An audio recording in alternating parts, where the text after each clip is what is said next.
Hello and welcome to the first episode of Fox's Cookbook. I'm your host, PhaestusFox, and this is my 500 subscriber special. Well, it was. Then it became my 2 to the 9 subscriber special. I am a programming channel after all. And, well, we do love our powers of 2. And then, well, I missed that. But I woke up this morning and looked at my YouTube Studio app on my phone, and my subscriber count was no joke, 555. And I thought, it's now or never to make this video. And well, yeah. You see, welcome to my 2 to the 10 subscriber special. Anyway, this video is intended to be a thank you to all my wonderful subscribers, while the cookbook series will expand the types of content that I produce for my channel, along with a place for me to propose ideas and get suggestions on an indie game that I am planning to hopefully develop using the Bevy game engine. Got to tie it into the channel's core concept anyway. So if you're interested in game development, the Rust programming language, or the Bevy game engine, hit the subscribe button so you don't miss any of my future content, and let's jump into this video. So you've seen the thumbnail of this video, and you've made it all the way through the intro, so you're probably just sitting there to yourself thinking, what does any of this have to do with dinosaurs, and why is it eating a tiny dog food version of itself? And if not, I'm sorry, I'm going to explain anyway. I spent far too much time coming up with this terrible pun not to beat everyone that made it this far into the video over the head with it, because that's how you make something funny, isn't it? Just repeat it over and over and explain it in excruciating detail until it's not funny anymore. So anyway, trendy programmers that are aware of the content that I upload to my channel will have picked up on the not so subtle joke that this is my attempt of the programming practice known as dog fooding. But for all the sane people that have somehow made it onto my channel and aren't aware of corporate doublespeak, dog fooding is short for eating your own dog food and refers to the practice of using software you develop as an end user rather than purely as a developer. This is likely what most indie developers do, in that they'll play their game while they develop it so that they can work out which bits are fun and which bits are boring to cut. But I'm expanding on my channel since I do lots of tutorials about the Bevy programming language, but don't make many games in language myself. I mostly read documentation and then make videos from that. But this can have a big difference on the content that you produce, since a lot of the time what the documentation recommends is not necessarily the easiest or best implementation of that system. This can also go the other way, in that because I read so much of the documentation, I find systems that may not be blatantly obvious to a lot of people that have just gone in and hacked their way around it and decided the way they like. So hopefully this series will blend the two concepts together, allowing for me to expand my horizons away from what's purely documented, but also bring a lot of what's documented into practical applications, so that my videos will become more informative to people. This will produce side effects such as me being more aware of how large a system should be and where is actually a convenient point to split systems into smaller systems, rather than simply saying systems should be as small as possible and distinctly separated at obvious boundary lines, and that components should be as large as possible while still only encapsulating the minimum amount of information. As for why it's a dinosaur eating the dog food, while I'm clearly supposed to be a fox, that's answered right there. I mean, who doesn't love dinosaurs? My intention for this cookbook series is to document me making and developing a dinosaur zoo game, like Jurassic World Evolution and Prehistoric Kingdom, but mixing in some features from RimWorld, City Skylines, Roller Coaster Tycoon, Factorio, plus any other games with like sort of micromanagey style gameplay that I feel fit well into the game's structure. Now, I've spent a lot of time on YouTube, and one thing I've noticed about devlogs on YouTube is that they all claim to be making their dream game. I'm not claiming that. I don't think this will be my dream game. I have visions about some really cool games that I would absolutely love to see in the world. This is much more about, I see a hole in the market that I think personally I can fill. Obviously, it's going to be influenced a lot by what I like in games and what I think these games need, as opposed to, trying to copy some big corporate thing and designing by committee. It's what I love, what I want to do. But it's also something that I believe I can do, as opposed to trying to dream big about a huge game with all these intricate systems that I personally will never be able to implement. My plans for this game include reintroducing older concepts from games like Roller Coaster Tycoon, such as the global grid, back into these micromanager tycoon-style games that they seem to have lost. For example, City Skylines has a grid-based system when you have roads placed, but it doesn't have a global grid-based system. This means it's really hard, if not impossible, to run roads parallel to the edge of the map. This results in this kind of system where the light blue section are 4 grid points away from the road, whereas the green section can only be 3 grid sections away because it hits too close to the map edge. Other games, such as Planet Coaster and Planet Zoo, also have this local grid system as far as I'm aware, and a lot of modern tycoon games, because they seem to incorporate creativity and being able to freestyle things more than having things snapped to a grid. I haven't played these games specifically, only City Skylines, so I can't make a 100% comment on how they work and whether they have a global grid system. But my thought with a lot of these tycoon games is they really do need a much more rigid system of placing things, because you can make your zoo look really pretty without the grid, but the grid is important for making a lot of systems work. But I'm also a little annoyed with Jurassic World Evolution and its simplified guest behaviors. The guests don't really care about anything. They're just sort of the same concept, where it's sort of a drawn a circle and gone, that's where the guest will go. And its genetic system is sort of in-depth, but results in once you've reached a certain point in your zoo, you just make the perfect dinosaur every time. Because there's no need to change the cosmetics, because the guests don't care if all the dinosaurs have the same skin, as long as they don't have the default skin. For some reason, they look at it and they go, it's grey. But they go and they look at the other one and they go, but that's the grey from the 1990s movies. So, you know what? Worth 25% more stars. So, Jurassic World Evolution 2 fixed some of these problems, but I feel like a lot of what it did was take 2 steps forwards and then take 3 steps to the left and did a little jig. There was a lot of stuff that they took away from the first one that was nice, which didn't really need to be there. So there was no steps backwards, but a lot of the systems they added were it improved some of the problems, but then just sort of introduced a lot of weirdness for no real reason. Well, that's enough of me complaining about the inspiration. Let's move on to what I'm imagining. Okay. To get started, just imagine this. Jurassic World Evolution, but on a grid. Okay, done. Well, no. I am kidding, but Jurassic World Evolution is a good starting point because it's a dinosaur zoo game. So in this video, I'm just sort of going to go through the big bullet points of what I want to change from Jurassic World Evolution in order to make my game. And sort of Jurassic World Evolution is the good framework to say anything that I don't explicitly mention, I might be keeping the same. Or, it might get a future video where I talk about ideas and concepts of how to improve and change those sorts of things. So sit back, relax, and be treated to my terrible screenshots with, whatever animations and drawings I put on top so that I can try and get across the plan. First things first, everything is going to be on a grid.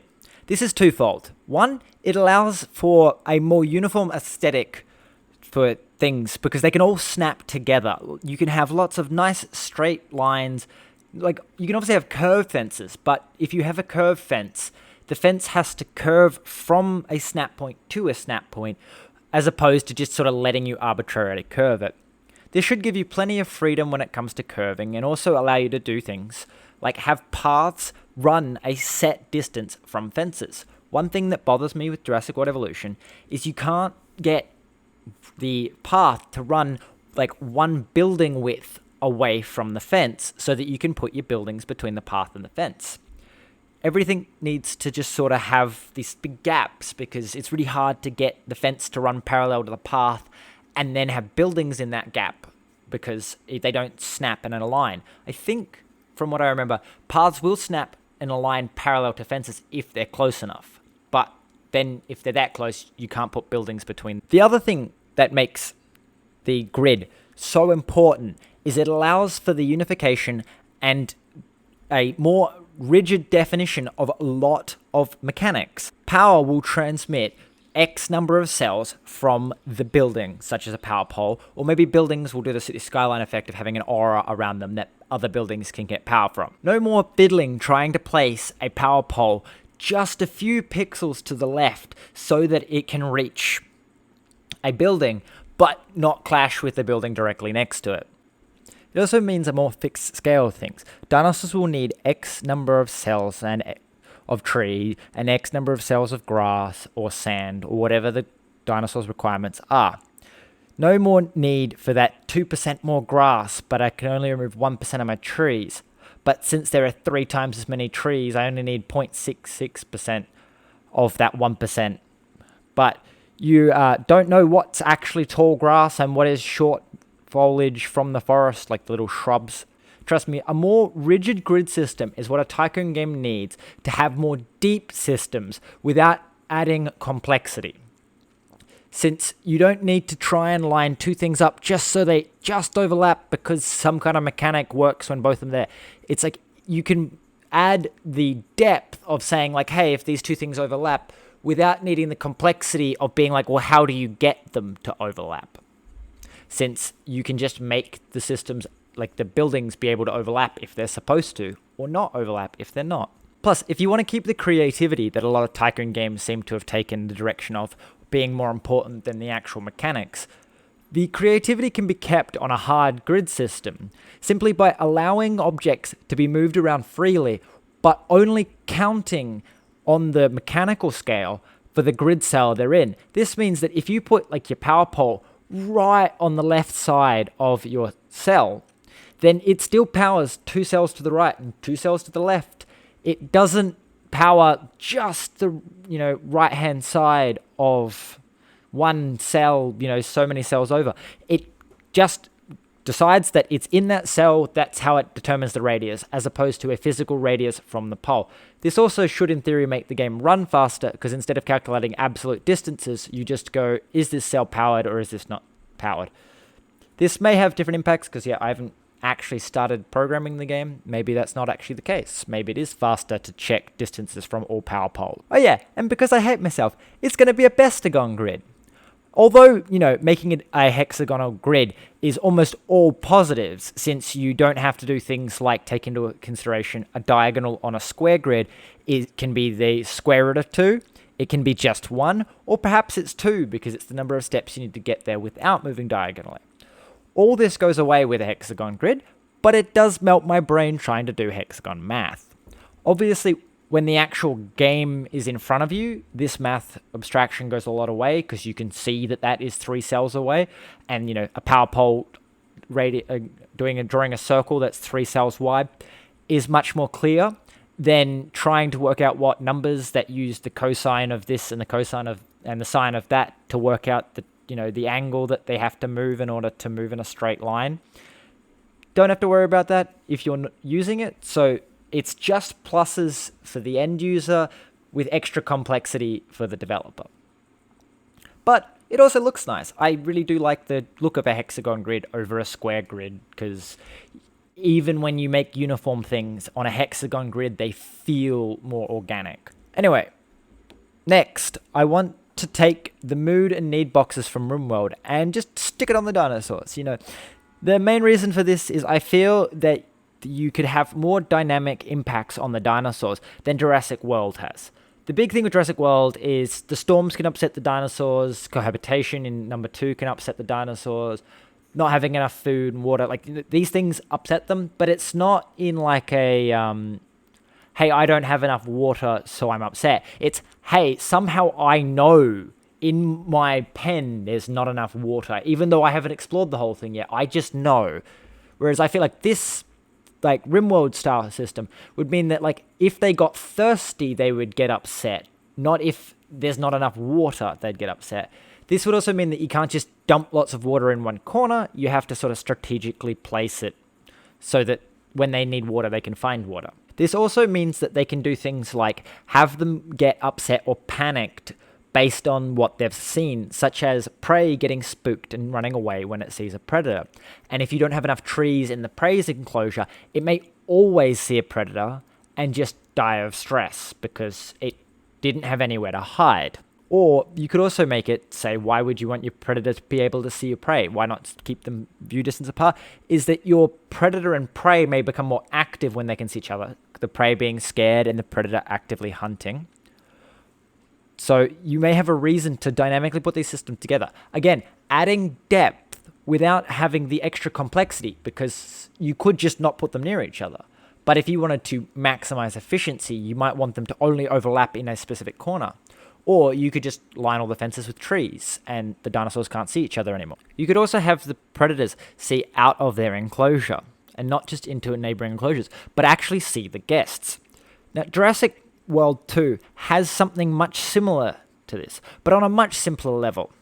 That is the intelligence trait. This allows for dinosaurs to see through fences and try to escape if they can see guests or other herbivore dinosaurs on the other side. This will be touched on more in a future point, but personally I feel they don't implement this very well because it feels more like the dinosaurs are just dicks and trying to escape no matter how happy they are in their enclosure. They don't have to be hungry. If they just see a dinosaur or a person, they will break down that fence to kill the fucking thing. They do not care. They don't have to be cramped. They're just a dickosaurus. And since I envision the dinosaurs actually being able to see depending on the fence type and what's between them and the fence, they will be able to be, say, put walls between them and the guests so they can't see. This can actually be seen in these two screenshots I have of a bug, I believe, in Jurassic World Evolution 2. On the Jurassic World map, the 3 starting dinosaurs can see through all levels of fence. So this fence here that you can see is a tier 5 fence. And the Velociraptors can see right through it. They can't see through fence gates, but they can see through top tier fences. This applies for the 3 starting dinosaurs types, the T-Rex, the Velociraptor, and the Dilophosaurus. But if you get the intelligence trait on different dinosaurs, such as down on this picture, the Carnotaurus 8 here has the intelligence trait, it can't actually see through a tier 5 fence. I believe this is a bug, and they probably can't see through any fences, but I didn't test this. Simply in the sense that why would the dinosaurs that are there, and therefore easy to test, see through the fences, but the dinosaurs that you have to actually play for 2 or 3 hours to get access to can't see through the fences? But this is what I'm envisioning. You could have different fences that let the dinosaurs see through them. I've noticed a trend in these games is that things have to go wrong, because otherwise there's no quote-unquote an experience or gameplay. For example, in the system I envision, dinosaurs would work out their range, and that would be it. Like, they would stop exploring. So if a fence broke down, they wouldn't just beeline or just, telepathically know there's a hole in the fence and become a danger to a guest, like they do in this picture of Jurassic World Evolution. I've removed this fence down here, and within, some time, because the game obviously can't check this constantly for performance reasons, all these dinosaurs become dangerous to guests, despite, if this was a video, they're actually all walking away from the hole in the fence. But because there's a way for them to get to the guests, they will decide that they can get to the guests. And in my system, I envision it more along the lines of dinosaurs will just wander around. If they find a hole in the fence, they may wander through it and explore. If they're hungry, they'll explore their environment more. Like, they will spend more time walking around their environment if they're hungry. So keeping them happy and content will reduce the risk of them finding holes in the fence. I also envision removing the omniscience of the user. So if there's a hole in the fence, you would have to send like a ranger team to check the fences to find the holes. You wouldn't just know there's a hole in the fence. But that's an entirely different dot point for an entirely different video. The key point I'm making is the dinosaurs don't have a sixth sense. They can't just know there's a hole in the fence. They must find the hole in the fence. Next up is that the guests get the RimWorld Mood Box too. Wow, whoa, what a surprise. I know, right? This is going to be very important though. More than just the basic moods like the need for food and water, but they will also get moodles for different dinosaur skins it had, and seeing them do different activities such as feeding or fighting. This will incentivize you and reward you for having different skins in your zoo and making your dinosaurs act in diverse ways. Unlike Jurassic World, where all the skins but the basic one have a 25% flat rating. and aggressive genes do nothing but boost their rating. In Jurassic World Evolution 2, you do get rating for dinosaurs fighting, but who's going to make their $1 million worth of dinosaurs fight? Especially considering most of the reward only comes if they fight to the death.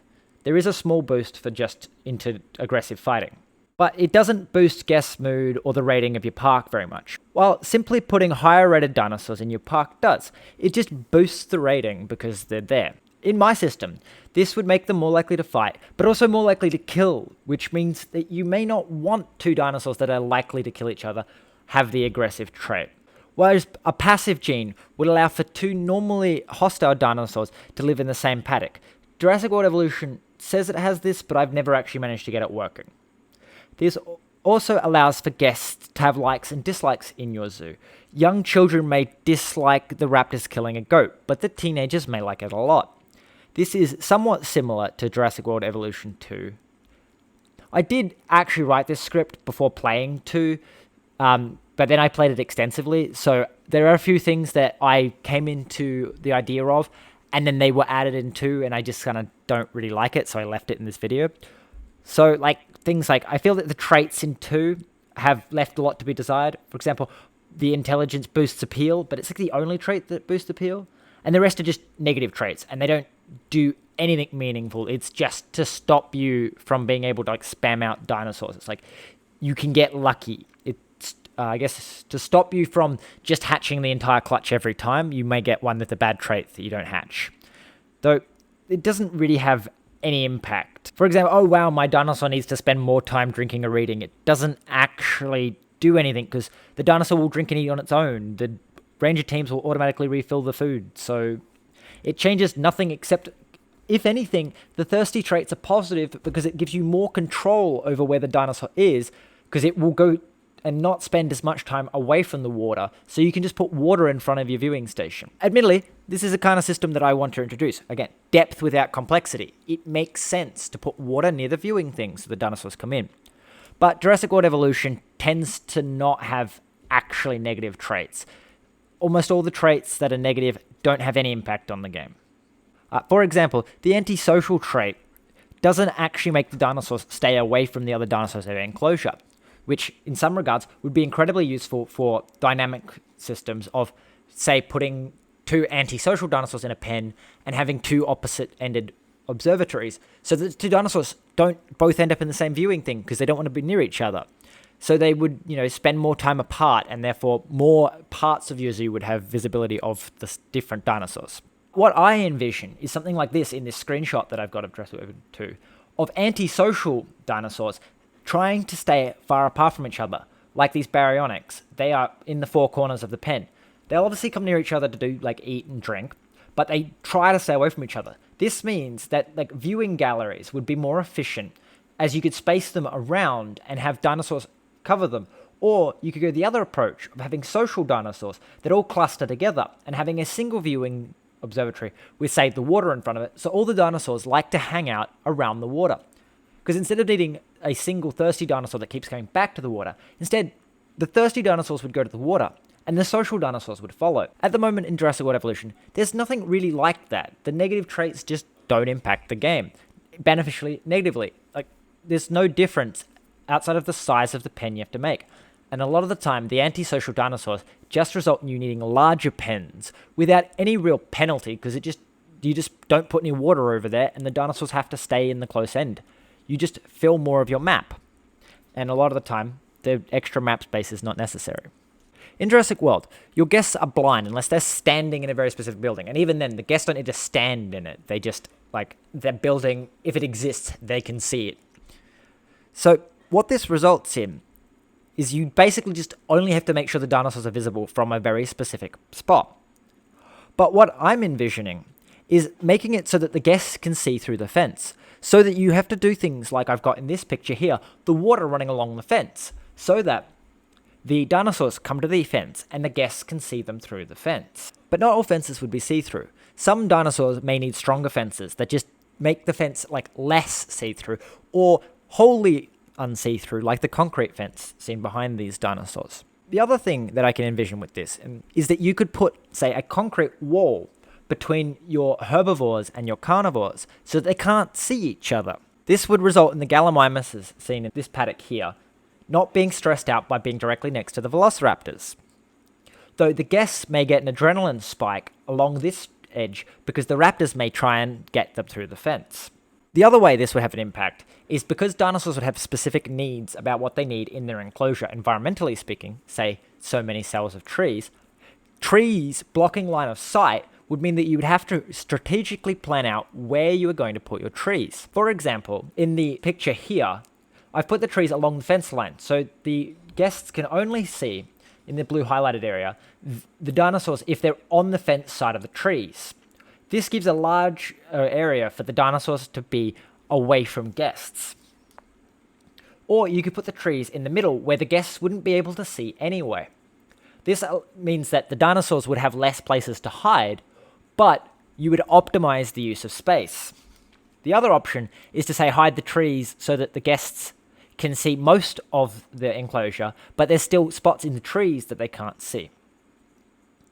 This would result in different impacts depending on the type of dinosaur and why it's trying to get away. This also will potentially go the other way. Because the dinosaurs will also see this way and will be able to see your guests, this means that putting trees along a fence line of a particularly aggressive dinosaur may result in a reduction of that dinosaur attacking towards guests, which, as mentioned earlier, you may not know there's a hole in the fence unless you specifically send teams to investigate. So having trees along the fence will reduce the amount that you need to investigate because the odds that the dinosaur is attacking and seeing the fences are lowered. In particular areas that you feel like you don't want to maintain, say they're far away, or perhaps you're putting trees on the outskirts fences so that the dinosaurs are less likely to escape out of the park and they're more likely to escape into another pen or into some other space.